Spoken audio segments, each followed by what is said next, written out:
Good morning, everyone, and thank you all for being here this great morning here at USDA in Washington, D.C. I especially want to thank my colleagues from the administration, Secretary Pete Hegseth, Attorney General Pam Bondi, Secretary Kristi Noem, Counselor to the President Peter Navarro, the incredible governors who joined us today from Arkansas and from Tennessee and from Nebraska, whom you'll hear from. Amazing members of Congress that are here with us. You'll get to hear from Senator Tuberville, Senator Marshall, and Congressman G.T. Thompson. We also have leaders with us here in the audience from Alabama, from Arkansas, from Florida, Kansas, Nebraska, Pennsylvania, Tennessee, Texas, and West Virginia, who have joined us for this historic rollout to address one of the most significant national security threats facing our nation. But first, I want to say that we gather together at a moment when the power of nature is rendered especially vivid to us. The floods in my native Texas, which have carried away so many lives, many of whom my family knew, has caused so much heartbreak and brought so many tears. It touches every one of us, not just those of us from the Lone Star State, but every American who cares about their neighbor, and especially every parent whose heart reposes not within themselves, but within their own children.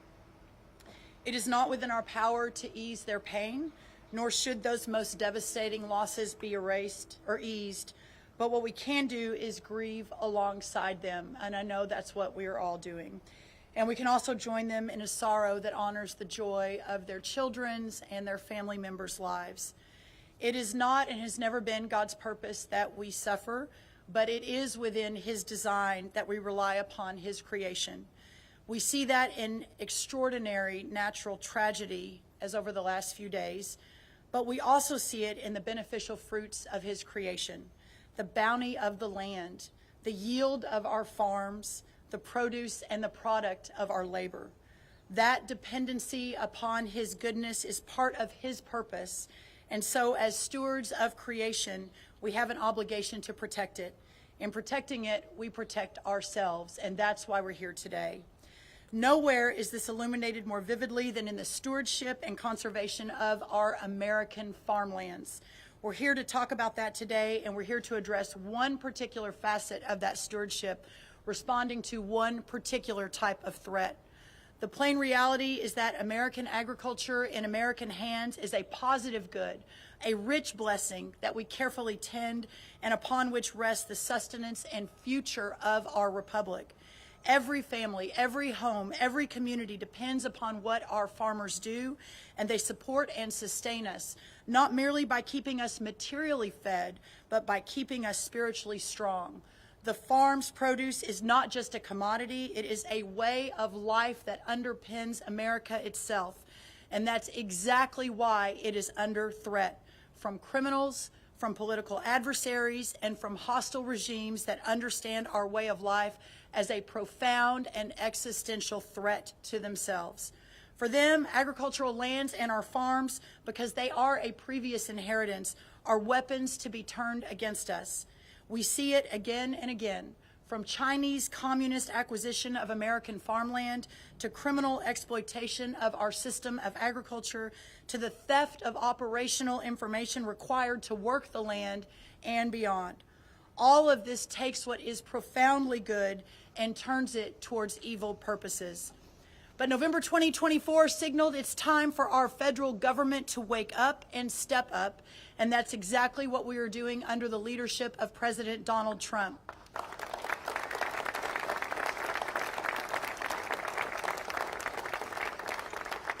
With this announcement today, we are taking this purpose and our American farmland back.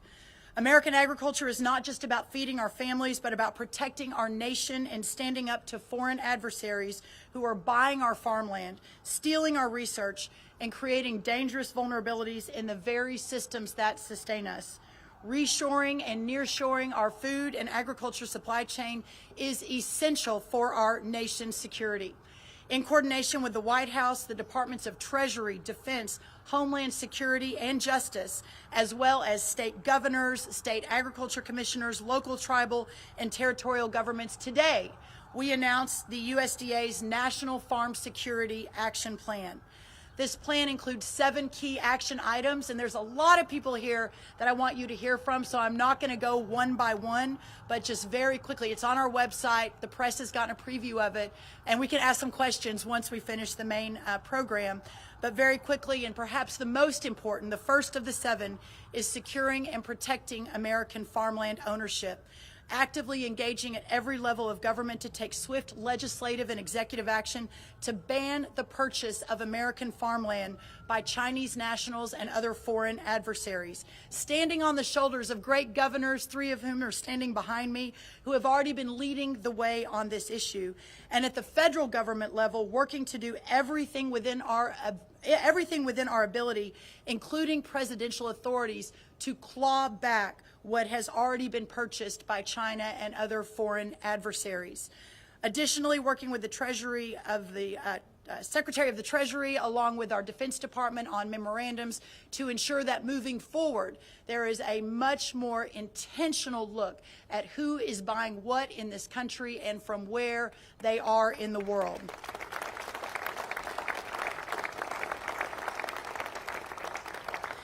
Also enhancing our agricultural supply chain resilience, also protecting our U.S. nutrition safety net from fraud and foreign exploitation.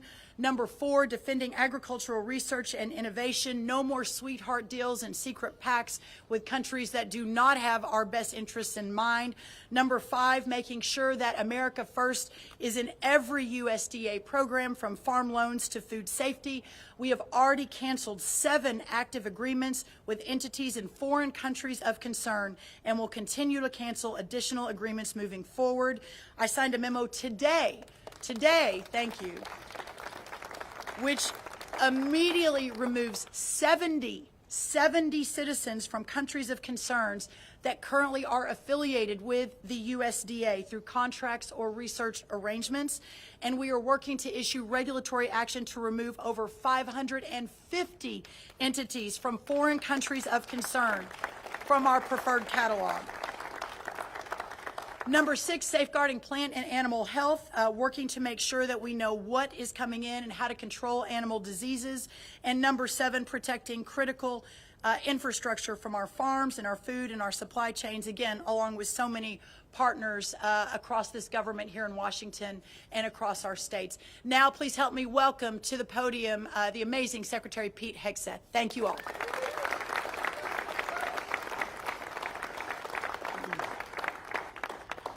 Well, Brooke, thank you so much for your incredible leadership on this issue. It's an honor to be here. It's a very important one. I think we're all here for 2 basic reasons. One, under President Trump's leadership, we're going to put America first. We have America, American land, American basing, American troops, American citizens. You have a Secretary of Homeland Security who cares about Homeland Security. You have an attorney, imagine that. You have an Attorney General that cares about justice. You have a Secretary of the Agriculture that cares about our farmland and our farmers. You have governors who've led the way, and senators and congressmen who now have reinforcements from an America First movement that it's about America First, but it's also just the application of common sense. As someone who's charged with leading the Defense Department, I want to know who owns the land around our bases and strategic bases, and getting an understanding of why foreign entities, foreign companies, foreign individuals might be buying up land around those bases. That's something I should be paying attention to on behalf of the American people, on behalf of my department, and on behalf of the president. It's common sense. And so food security, just like energy resilience, just like where we get our water, that's all national security, especially in a contingency. So we would be asleep at the wheel if we were not fully a party to an effort like this to ensure that our nation had the food supply it needs. But specifically, our troops have what they need on our bases, so that in those moments you can rely on us here in the United States to provide that security. So no longer can foreign adversaries assume we're not watching and we're not paying attention and we're not doing something about it because we are. So, Brooke, thank you very much. Appreciate it. Please help me welcome to the podium to speak of the agri-terrorism threats our incredible Attorney General Pam Bondi. Thank you all, and we know Texas is your home state. Secretary Rollins, our hearts go out to all those in Texas and the families, as well as in North Carolina, who are also experiencing those horrible floods. We're so happy to be here today to protect our farmers, our ranchers, and our ag community. Under President Trump, we are proudly putting our farmers first again. Thank you to our Congress, our governors, all of the great people who have gathered here today. My job is to make America safe again, which includes protecting our farmers who feed our families. The Department of Justice will use every tool at our disposal to secure, defend, and protect our ag community from threats. Our Environmental and Natural Resources Division has successfully defended the Forest Service as it manages our forest. We're also defending mining critical and strategic minerals, which is very important to our nation's security. We're cracking down on pesticide trafficking. And we are doing this by closing the southern border, working hand in hand with our great Kristi Noem, where illegal and highly toxic chemicals from Mexico were smuggled into the U.S., and the Department of Justice is prioritizing the arrest of those illegal aliens doing it. Additionally, our National Security Division is actively monitoring foreign threats to American agriculture. Last month in Michigan, this is very frightening, we charged 2 Chinese nationals for attempting to smuggle potential agro-terrorism weapons into the United States. Both of them have ties to the CCP. Just days later, we arrested another Chinese citizen for sending packages of concealed biological materials into the United States.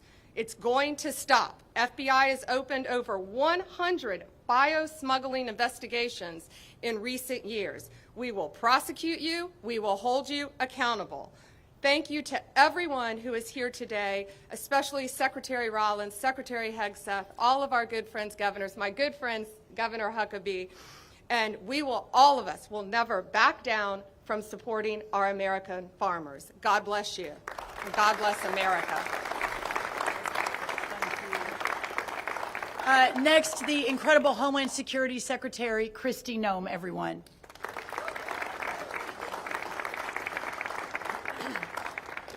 Well, good morning, and I am so blessed and pleased to be here with Brooke, who is a dear friend of mine, and our hearts and prayers still continue to go out with Texas, and I'll be back down there in a few days to spend more time with them and to help them continue to heal and with recovery efforts. The one thing I wanted to share with all of you today is that long before I had the honor of serving as President Trump's Homeland Security Secretary, I was a farmer. I was a rancher. In fact, I've worked on food policy for over 30 years. And I recognize that food policy is national security policy. A country who cannot feed itself, cannot take care of itself, and cannot provide for itself is not secure. And that we have to be able to feed ourselves to make sure that no other country ever controls us. And I've watched for decades as evil foreign governments, including China, have come into this country and they've stolen our intellectual property. They've manipulated their currency. They've treated us unfairly in trade deals. They've come in and purchased up our processing companies, stolen our genetics. In fact, I've worked in this building off and on commissions and projects and laws and different statutes to ensure that China did not completely take control of our entire food supply chain, recognizing that the United States of America would be in jeopardy if that ever were to happen. I've watched them come in and establish a presence in stealing our chemicals, in providing our fertilizer for us. And so 2 years ago, when I served as governor of South Dakota, we passed a law in our state that said China and 6 other foreign evil governments would never own our farmland. And I'm very proud to say that in South Dakota, China does not own any of our land, nor will they ever own any of our land. While I served in Congress, I worked hard to put in programs that would help manage risk for farmers. I tell people all the time, farmers are the biggest gamblers that I know. They go to a bank oftentimes and they have to borrow money to buy land. Then they go back to the bank and they need machinery to work that land, and so they borrow some more money to do that. Then they have to go back and get an operating note to purchase seed and fertilizer, chemical potentially, and they put it in the dirt, and they hope that months later it'll rain, the sun will shine, and that there'll be something there that they can pick up, that they can sell, and then that the markets that are beyond their control, that there will be a price there that will help them cash flow so they can go back and do it all over again the next year. They do that so that they can feed this country, so that they can feed this world. In fact, growing up as a little girl and as a daughter of a farmer and a rancher, I always felt like God loved farmers more. I mean, if you look at the Bible, look at Scripture, and you look over and over again, he talks about sowing and reaping and cattle on 1,000 hills and your barns to overflowing. And so I feel like there's a special blessing on farmers. And the fact that we have a president and that we have a Secretary of Agriculture that recognizes the importance of food policy and what it means to this country's security is so wonderful. It's such a change from what the previous administration and how they prioritized our farmers and ranchers. So now as the Secretary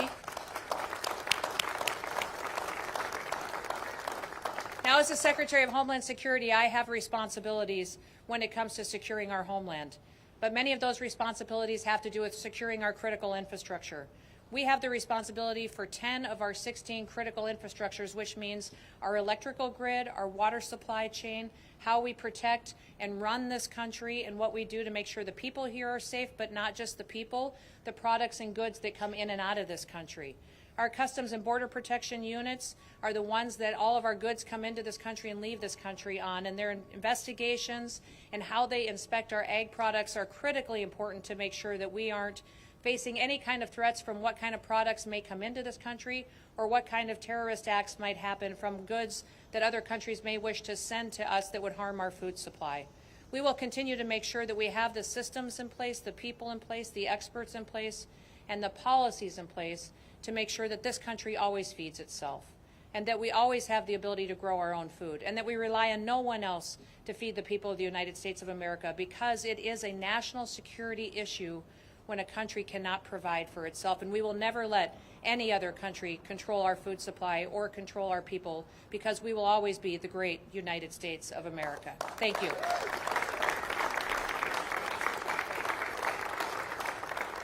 Yeah, I was reminded when Kristi was Governor Noem and we were at America First Policy, Kristi, you and I did an event together on this very issue 3 years ago, and she, along with some of the other governors, really stepped up. So thank you, Secretary Noem.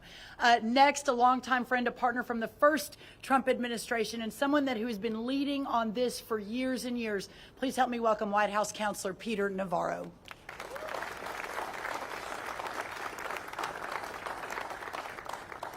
What a beautiful day to be out here, and it's difficult, I think, for a lot of Americans to wrap their head around what we're talking about today. We're such a good and kind nation that has done so much for the rest of the world over so many decades, including fighting 2 world wars on behalf of the rest of the world. But this is so serious an issue. The Art of War, a book, Sun Tzu, centuries old, says that the acme of warfare is to win without firing a shot.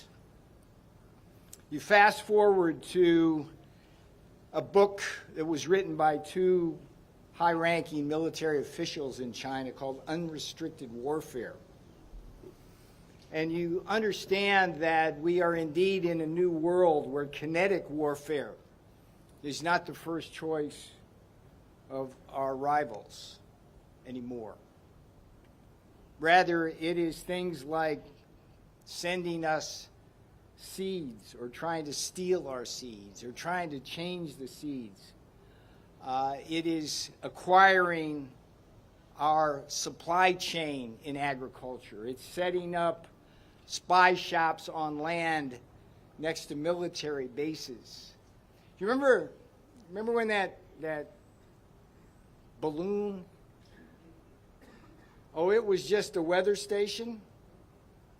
We seem so naive about so much of this, when in fact we have nations and bad actors trying to do bad things using our supply chains now as weapons. The world changed yet again on April 2nd when the Chinese embargoed critical minerals, not just on us, but for the rest of the world. The Russians now embargo things like neon and helium and uranium as a tool. So we must be clear-eyed about the threats, and I just have to congratulate Secretary Rollins for taking leadership on an issue which has been troublesome for years. And we have governors here, like Kristi Noem in South Dakota, just leadership on that. She was doing that before anybody was paying attention. We're going to hear from Governor Huckabee.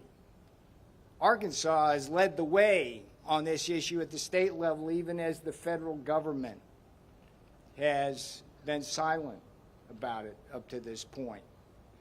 The last thing is big things like Smithfield Foods. I don't know if you know this, but this one really troubled me when it happened. But the Chinese bought Smithfield Foods and basically control about 1/8 of the world's pork supply now. And we worry, we've had food inflation. We worry when things happen that can be part of that. And then the other key purchase which we allowed them to do was Syngenta. Well, what is that? It's a seed company. And in a world of ever-changing pests and things like that, and climate differences about where water is and things like that, seeds really can be the revolution that keeps the world fed. And China now owns a key part of that. So what Secretary Rollins is doing today, it's a historic day. She's putting down the marker that the United States is no longer going to tolerate the attacks on our agricultural system, not just the land, but the supply chain as well.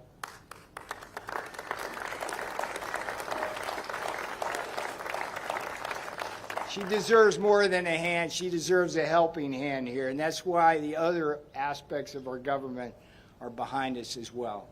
So I appreciate being here on this absolutely gorgeous day, and again, I commend the leadership of the people behind me. Thank you. Thank you, Peter. Again, no one more of a warrior than he on these issues and many others, so thank you. Next, also from the first Trump administration, now the governor of the great state of Arkansas, who another leader in this area. Please help me welcome Governor Sarah Huckabee Sanders.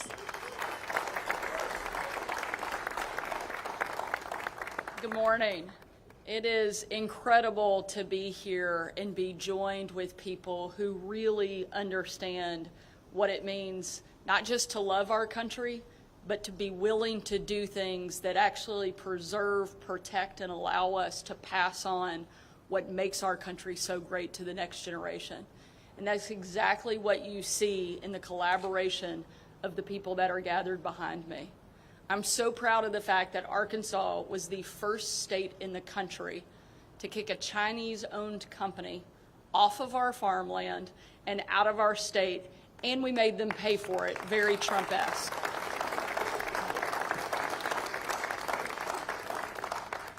And in the last couple of months, we've passed new legislation just this year allowing us to prohibit them from now not only owning farmland in our state, but from building or buying land around our military bases and critical infrastructure. It is something that has to happen and something that states have been leading the way on.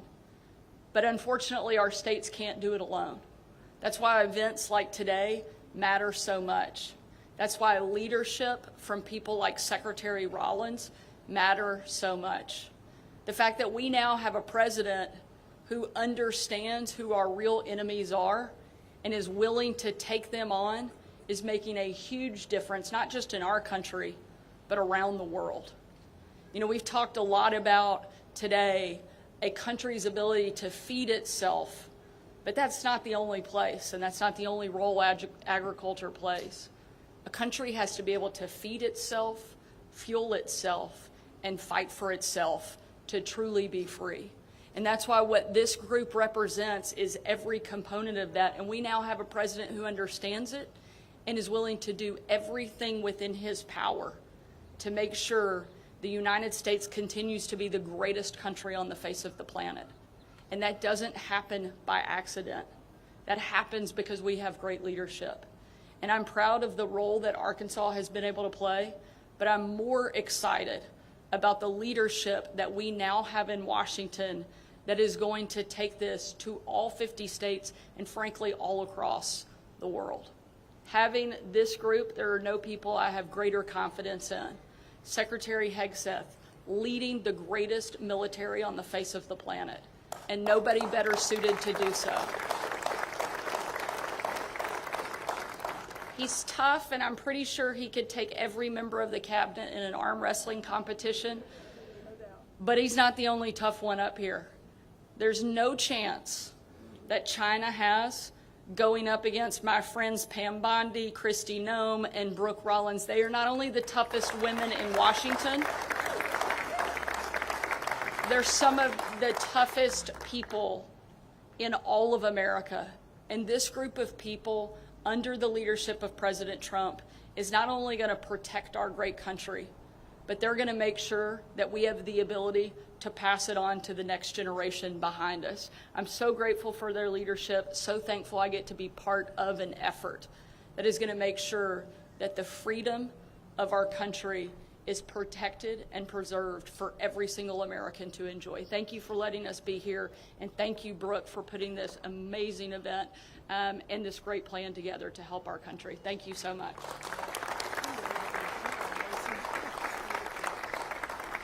Thank you, Governor Sanders. Also at the front of the battle, Governor Bill Lee of Tennessee. Please help me welcome him. Thank you, Secretary Rollins. Let me just add my words of gratitude to President Trump and to his administration. And it's an honor to stand here with these great leaders. I have served as the governor originally in President Trump's first term, and then through the Biden administration, and now again in the Trump administration. During the years when President Trump was not in office, and governors like myself and Governor Sanders and Governor Pillen were working individually to secure our farmland. So in Tennessee, we have passed laws that prohibit ownership, that require divestment if found, that impose strict penalties for those foreign adversaries who take our property. We have also passed the Farmland Conservation Act in order to make it easier for the next generation of farmers to live and operate in our state. But that work was really hard in the previous Biden administration because we didn't have a partner who understood the threats and the challenges that we understand in Tennessee. So I'm so grateful for President Trump's leadership here, especially for Secretary Rollins' leadership, who she and I connected early on. My family is a multi-generational farming family as well. And I understand that when my grandfather was farming in Tennessee, the issues that we're talking about today didn't exist. But for my grandchildren who live on our family farm in Tennessee today, we understand that our farmland is not just dirt. It is our national security. It is our economic future. It is our children's heritage. And it is under threat. And the leaders here recognize that. And we've taken steps at the state level, but now, refreshingly, we have an administration and multiple cabinets who are coming together collaboratively with governors across the states and making sure that America's future is preserved for the next generations. Thank you.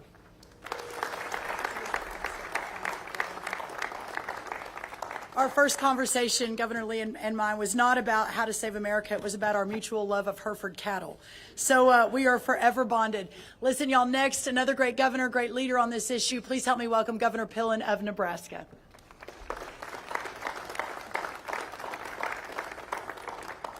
Well, good morning, and just an incredible shout out to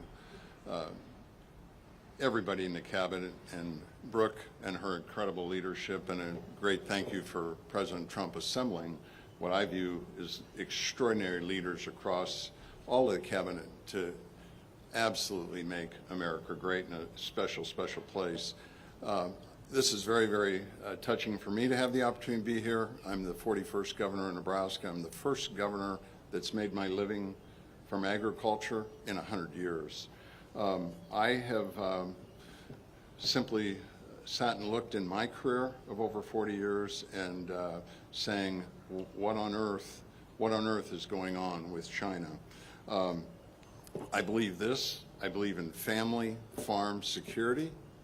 I believe in food security, and that equates to national security. Nebraska is doing its fair share. I believe we need to do more than our fair share. So our first year in 23, we were able to pass legislation that took all Chinese equipment off of all telecommunications across the state. That was the first step. Second step was making sure that no land is purchased by any foreign adversaries in the state of Nebraska. Third step is simply that we have direct conversations with companies that are from China. Peter Syngenta called me, wanted to come to the Capitol and have a meeting, and I said, I have no interest in having a meeting, have no interest in you being in Nebraska. My suggestion would be to leave. My suggestion would be to get a different job. I'm really, really proud to announce that Syngenta has sold their business in Nebraska to a family-owned genetic company from the United States. So we're really excited about that. I think that what is really, really important is I think back on 40 years of things that have gone on that has never made sense. It's really important that the leaders behind me, that we continue to have the courage and the wisdom to never back down and to stand up and protect our land and protect our families, because we all in agriculture risk. We talk about gambling, Kristi. We all risk everything we have every single day to put food on the grocery stores. And then lastly, I'm really, really excited about Secretary Rollins and her understanding and work in terms of foreign animal disease, because that's another risk where adversaries could have a great impact. These are issues that are really, really important, and none of us can ever give up. It's a privilege to be here. Thank you.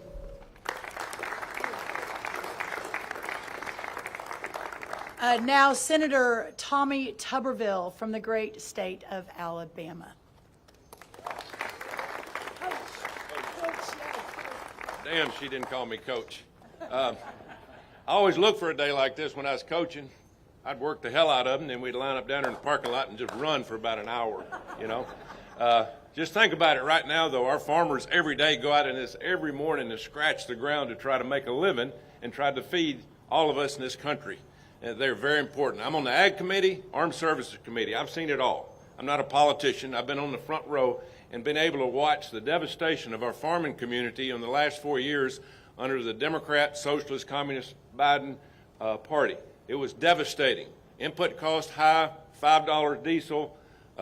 Instead of a $700,000 cotton picker, they're $1.5 million. They wanted to put our farmers under. We lost 150,000 farms and 25,000 farmers in the last few years. Folks, we are in trouble in ag, really trouble. And we just tried to help them with reference prices in the big, beautiful bill we just passed, but they're going to need a lot of help. They are scratching and clawing just to make a living. Thanks for Brooke putting this on. China is a threat. They're not a threat. They are dominating us in almost everything that they do, because we've set back and the politicians have been counting their money instead of doing what's right and helping this country stay in the front. We've got to be number one. We can't be number two. We've got to fight back. They are coming into our country and buying our farmland. In my state of Alabama alone, they own 2.2 million acres of farmland. That's right, in Alabama. Foreign adversaries. It's embarrassing of what we've done. Now, don't blame the farmers. The farmers have to make a living, and if they can't make a living, they have to sell their farmland. The Biden administration forced our farmers to sell their farmland by all the things they did to them. It's a disgrace. Brooke is going to bring that back. President Trump's going to bring that back. The one thing I'm trying to do is I'm trying to pass the Farm Act. Foreign Adversaries Act. What is that? We have a group in this country called CFIUS. CFIUS is a group of cabinet members that determine who buys what if it's a foreign sale. I mean, they all get together and they look at it, whether it's a steel company, whether it's farmland, whether it's some kind of business. That's what CFIUS does. And it's made up of high-ranking cabinet members in the White House. Who is not on there? The Secretary of Agriculture. What the hell are we doing? I mean, how far behind are we? We have to get the Secretary of Agriculture on CFIUS to protect our farmland. If we don't do it, we're going to continue to lose at the end of the day. So thanks for being here. In a few minutes, we'll line up down in this end zone, and we're going to start running this way until I get tired of watching. Thank you very much. God bless you. Oh, Coach, thank you so much. Next up, Senator Roger Marshall, then Chairman G.T. Thompson of the House will close it out, and then we'll answer a few questions. Please help me welcome Senator Roger Marshall. All right. Well, good morning, everybody. America's abundant food supply is not guaranteed. It's a strategic asset we must fiercely protect. Farm and ranch security is national security, and I'm proud today to share how Kansas is at the heart of this mission. Today, we tell China to get the hell out of American agriculture. Today, China, here's your ticket. Do not pass go. Get the hell out of American agriculture. And the Trump administration is going to lead the way. Now, I want to start by just thanking Secretary Rollins, and maybe we can help you get some Angus cattle someday for your farm. But I do want to thank Secretary Rollins and President Trump and his administration for his unwavering commitment to our farmers, our ranchers, and rural America. The big reconciliation bill we just passed exemplifies this support. It strengthened the farm safety net, including increased reference prices. It makes key business tax deductions permanent and doubles the estate tax exemption up to $30 million for couples and streamlines the 45Z tax credit. Folks, 45Z is going to do more for agriculture than all the soybeans and sorghum we sold to China in the past 5 years. This bill empowers our agriculture communities and secures our family farms for generations to come. Now, as a fifth-generation farm kid, I learned how agriculture underpins our economic stability, our public health, our national defense, our geopolitical autonomy, and our rural way of life. It contributes $1.5 trillion to GDP and supports over 22 million jobs, yet we often take it for granted. Our farmers, our ranches, our food supply chains face grave threats, specifically bioterrorism, procurement disruptions, and foreign ownerships. A virus like COVID, which was made in a lab, could target our beef and dairy cattle industry next, or a fungus could devastate our wheat and our corn. Whether it's from nature or made in a laboratory by a foreign adversary, these risks demand vigilance. Let me share how Kansas is leading the fight. We're proud to host the Animal Health Corridor that stretches from Columbia, Missouri to Manhattan, Kansas, the Little Apple, to Lincoln, Nebraska, where cutting-edge research thrives. And why in the world we let scientists from foreign adversaries in those experiments and in those laboratories, I'll never know. And why we're doing research with American dollars in those foreign countries of threats, I'll never know either.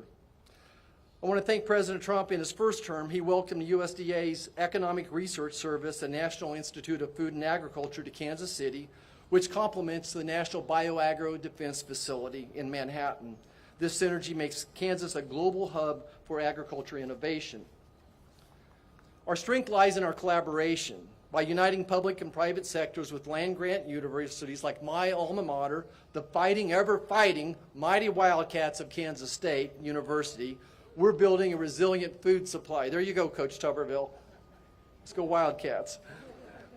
I want to just commend the Department of Defense and all the agencies up here today for your joint efforts to combat diseases like avian influenza, screwworm, and foot and mouth, protecting our farmers and communities.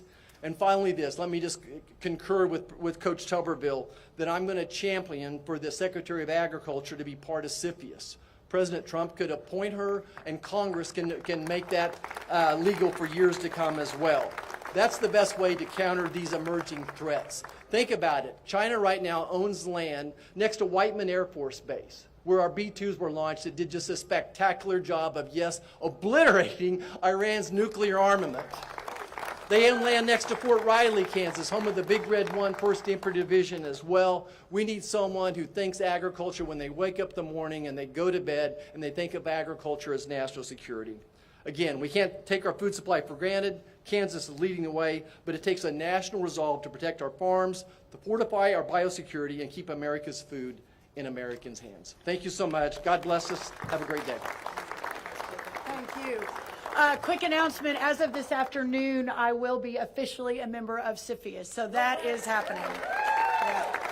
It's an incredible team at USDA and our great Treasury Secretary, Scott Besson. Finally, from the amazing agriculture state of Pennsylvania and chair of the House Agriculture Committee, please help me welcome G.T. Thompson. Good morning, everybody.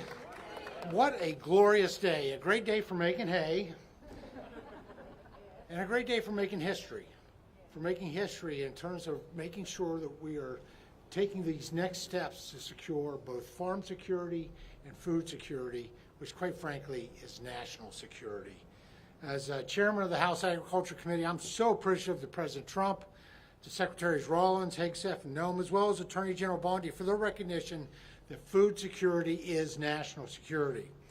In the Agriculture Committee's preparation for the Farm, Food, and National Security Act, we identified threats to food security impacting America's #1 and most essential industry, which is agriculture.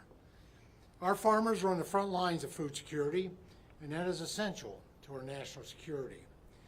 America's farm families are facing serious challenges, from foreign threats to our farmland and the theft of our intellectual property, to high energy costs driven by out-of-control inflation from the previous administration, market instability, poor SNAP integrity, crushing taxes, extreme weather, and an often unreliable workforce.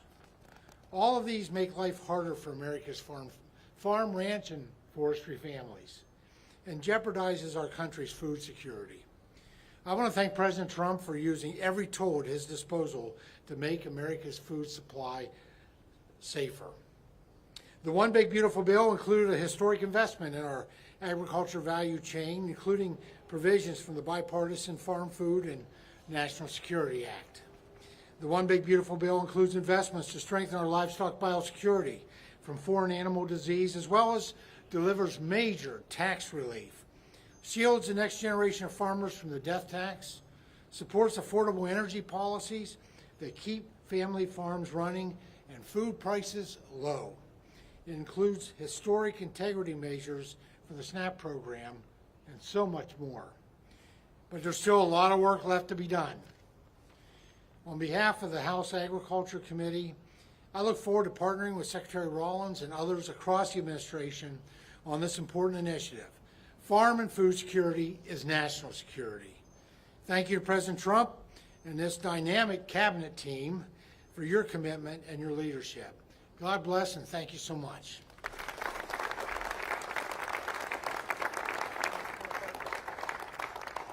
Okay, everyone, we're going to open it up for some questions. I would note that while we were standing here and all of you were sitting there, it's too bad Secretary Bobby Kennedy's not here because we're all getting a lot of vitamin D today.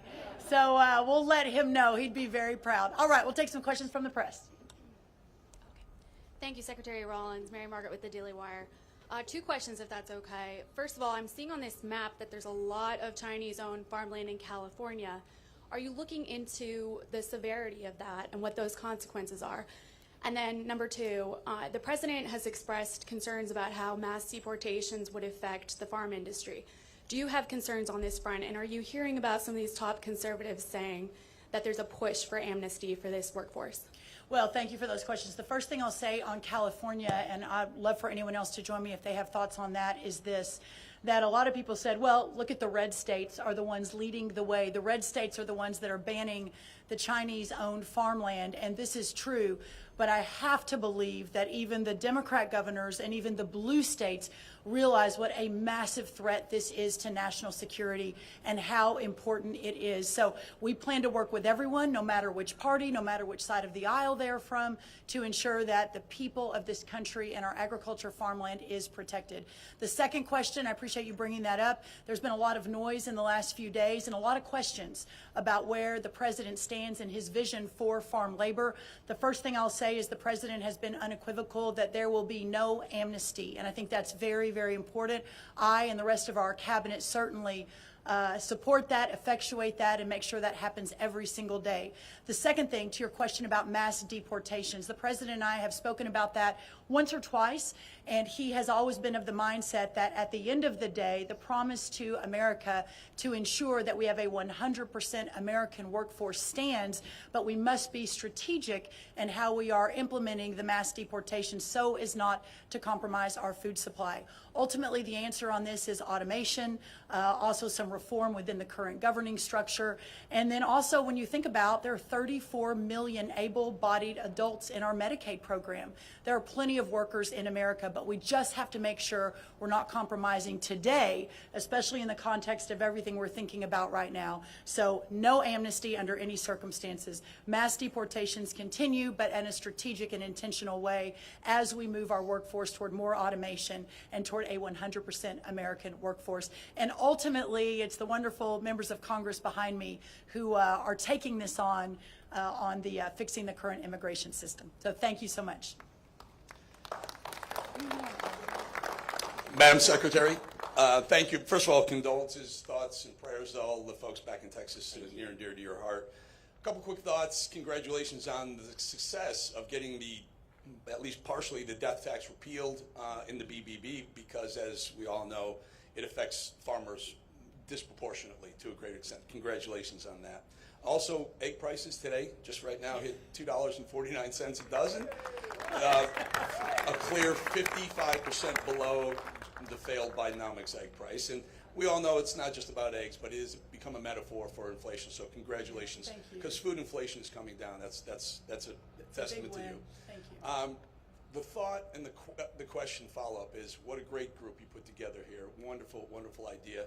Surprising it hasn't been done sooner here. So the question is, has President Trump talked to you about this group, number one? And I guess equally as important, have the Chinese government, either officially or unofficially, reached out to you about this program? So the first thing I'll say, and I appreciate that so much. Who are you with? It's Eric Bowling. I'm with That's the right. Bowling Show. Eric, thank you. And with the Bowling Show, it's great to have you, and thank you for making your way. I would like to note, and it's not lost on you, Eric, but I want to make sure everyone understands, this cabinet and this administration is different. That in previous administrations, I don't know that you would ever see 4 cabinet secretaries, a counselor to the president, one of the most steadfast, loyal patriots who've stood beside him, Peter Navarro, ever come out together on a morning when 100-degree weather and talk about agriculture farmland. But we are all in this together, and the president has been resolute in ensuring that we do everything that needs to be done to protect the homeland. So I'm very, very proud of that. On the second question, I don't want to get ahead of the president, so I won't answer that. One of the chief lessons I've learned over many years is never get ahead of President Trump. But there is no doubt that he, our cabinet, our administration, our friends across the country are acutely aware of this issue and doing everything we can to solve for it. Eric, thank you for being here. Next question. Thank you, Secretary Rollins. Jackson Richmond of the Epoch Times. Was Secretary Rubio consulted on this, given the national security aspect of this, and then was the CDC consulted, given the bioterrorism aspect of this? Yes, all of the above were consulted. To get to this point, a little bit of sausage making for everyone. It's not just we throw an event together and here we all are. The layers and layers and layers of work to go through all of the agencies is of utmost importance. And what I have learned now in a little bit of my time in government is that often, and this is the reason you don't see the ball moving down the field very often, the amount of effort it takes to integrate and work, and the long nights and the sleepless nights, especially by our team, our incredible chief of staff. Kaylee Buller is the one who's really been driving this alongside the rest of our team, is really inspiring. So yes, they've all been consulted. Everyone has been incredibly supportive to get to this point today. But what I would like to say as well, and thank you for that question, is that this is just the beginning. Today is the first step to get us to this announcement as we begin this important work. You'll be hearing a lot from us on this over the next 4 years, and some real metrics in place that we're putting, like how do we measure our success?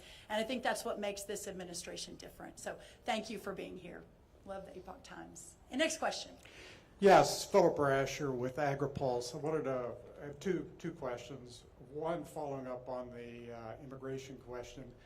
The president has continually said that he wants to give farmers some kind of temporary pass. Could you define what he means by a temporary pass? Does that mean ICE won't go onto farms for a certain period? What does he mean by that? The second question is, what are you going to do at USDA with regard to the remaining property owned by Syngenta and Smithfield Foods, which is a large portion of this Chinese-owned land?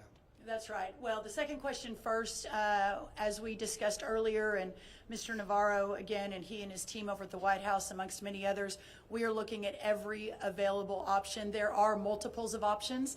You'll likely see an executive order on this very soon from the White House, and we'll be looking at multiple different authorities within the federal government to begin to claw that back. So that's what I'll say about that. Again, I think I answered the second question, where we are on farm labor, a little bit earlier, but what I will say is that Lori Chavez DeRimmer is our Secretary of Labor, and the H-2A visa program, all of the programs that inure to moving in seasonal ag workers are under Secretary Chavez DeRimmer. She has been working around the clock with her team. I think we'll probably hear a little bit more about this today, and the conversations will continue. But I can't underscore enough, there will be no amnesty. The mass deportations continue, but in a strategic way, and we move the workforce towards automation and 100% American participation, which again, with 34 million people, able-bodied adults on Medicaid, we should be able to do that fairly quickly. Thank you. One more question.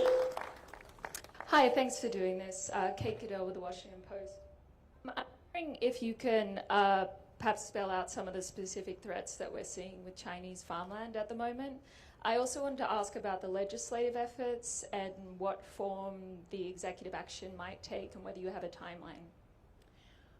Well, first on American farmland, and I'd love for Peter to add to this, and if anyone else would like to as well. When you look at the chart, which is behind our, by the way, our new Deputy Secretary Stephen Vaden started yesterday from the great state of Tennessee, Governor Lee. You can see on this chart the hundreds of thousands, and by the way, this is just China-owned. This is not other countries of concern owned, such as North Korea, Russia, Iran, and others. You can see that a lot of those, the red blocks, are actual military bases. And ultimately, when we're talking about national security, that is, I think, the number one concern, certainly of this administration, is what's happening there as we're looking at the threats that this country is facing. But specifically through agriculture is really, really important. Peter, I don't know if you want to add to that. And thanks for asking that question. If you look at the gradations of threat, that's the most obvious. I mean, how did we let that happen? How did we let that happen? And Siphius, Greek word, I think, for like doing nothing, right? But not during the Trump administration. And I can tell you, if nothing else happened today, having Brooke Rollins on that board, give her a hand. That's a big deal. But if you look at the concept here of unrestricted warfare that I talked a little about earlier, it's not just the idea that you can surveil troop movements, flights, all the things you would worry about just from a pure national security view. But you remember when they arrested the Chinese spies on the Iowa farmland? You all remember that? I mean, that was another turning point in our awareness, where they were, so if they're owning the farmland, they have access to all of they're going to get the seeds that way too. And so ultimately, the other thing they want to do is, which is why they bought Smithfield Foods. I don't know if you know this, but China consumes 50% of the pork in the world. Did you know this? That's astonishing. I think we got the corner on Kentucky Fried Chicken, but they cornered the part. So When they acquire Smithfield's Foods and the entire pork chain, it's like that becomes a weapon in and of itself. So the more land they acquire here, the more control they have.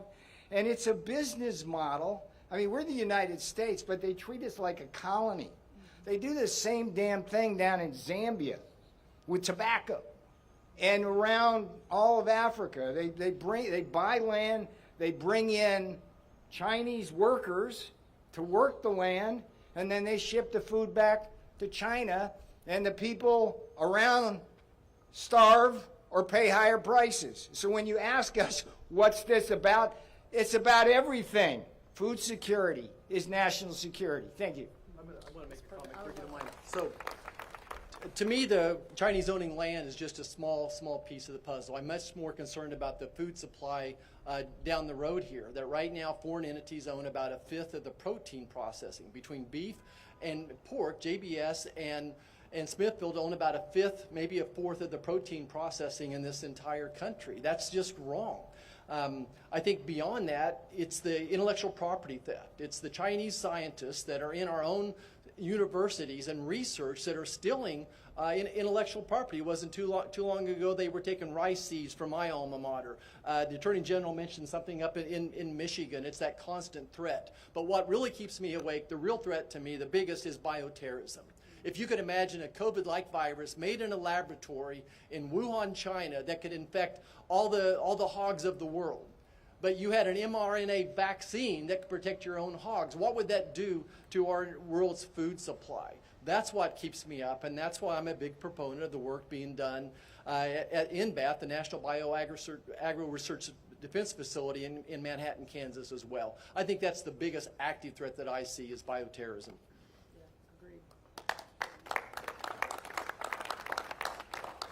I think Senator Marshall really put a nice overview on the different threats. Really, you know, American agriculture, I think, is defined as science, technology, and innovation.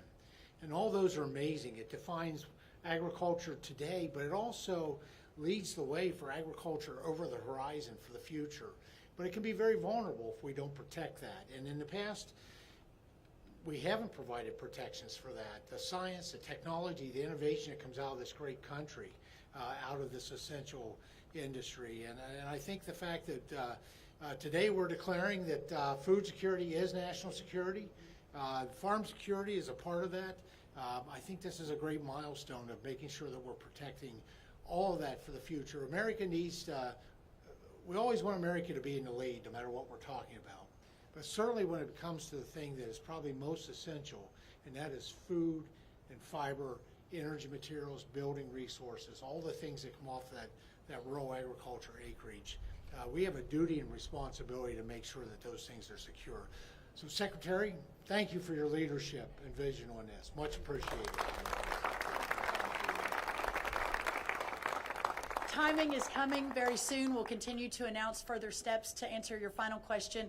Listen, everyone, thank you so much for being here. It's really, really an honor to have you all here at the People's Department. Abraham Lincoln founded this department in 1862 to ensure that the American farmers and ranchers and rural prosperity, rural way of life was represented here in Washington. So thank you, and everyone can gather over on the right for Coach Tuberville's next workout. All right, thank you guys so much. Thank you.